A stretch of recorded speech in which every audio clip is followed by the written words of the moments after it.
John chapter 8 and John chapter 10. Both of those passages, Jesus says, before Abraham was, I am. The Jews pick up stones to stone him, right? That I and the Father are one. Again, the Jews pick up stones to stone him. Now here's a simple thing. When we interpret the Bible, we have to remember something that was written 2,000 years ago. We have to understand what the words meant at that time. So when Jesus Christ said, I and the Father are one, and before Abraham was, I am, the Jews pick up stones to stone him, and he says, for what good works do you stone me? And they say, not for any good works, but you, being a man, claim to be God. Blasphemy. Say that Jesus never claimed to be God.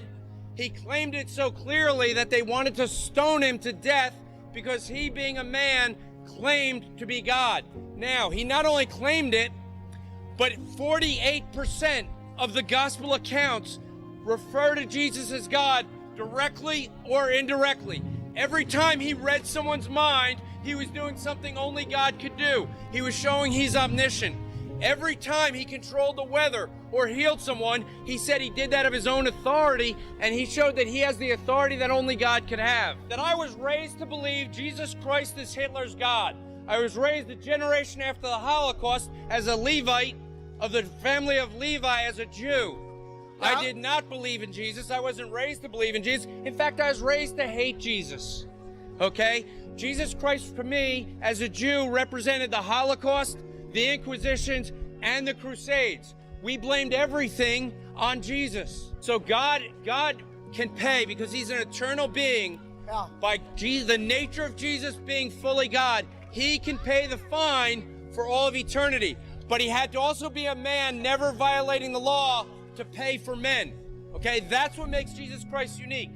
This is what sets the biblical Christianity apart from every other world religion. There's three things. One, Jesus is fully God, fully man. Two, it's the only religion where you can have a God that's both just and merciful. Justice and mercy are mutually exclusive. If you hit me and the law says I must hit you back, I have one of two choices. I could show mercy and not hit you, or I could hit you and show justice, but I can't show both.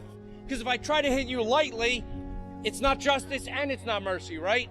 So Jesus Christ, being fully God, fully man, can die on a cross, make the payment of sin for sinners, and therefore, now that the justice is paid, he can pay mercy. Let me give you a third thing. I know you want to say so.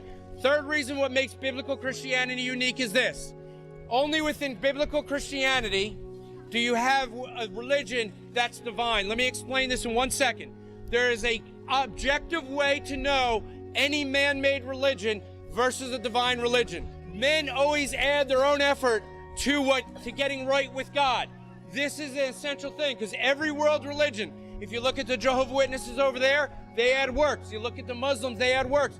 You look at the Second Temple Judaism, how I was raised, they add works. Every single world religion that's man-made will add human effort to what God does. Only within the Bible do you have something where God does all the work on the cross 2,000 years ago when he came to earth as a man, died on that cross, paid the consequence that we owe, that we could be set free when we turn from trusting ourselves as a good person. Don't trust in our good works, but trust in Jesus Christ. Now, this is the difference between what you said and what I'm saying.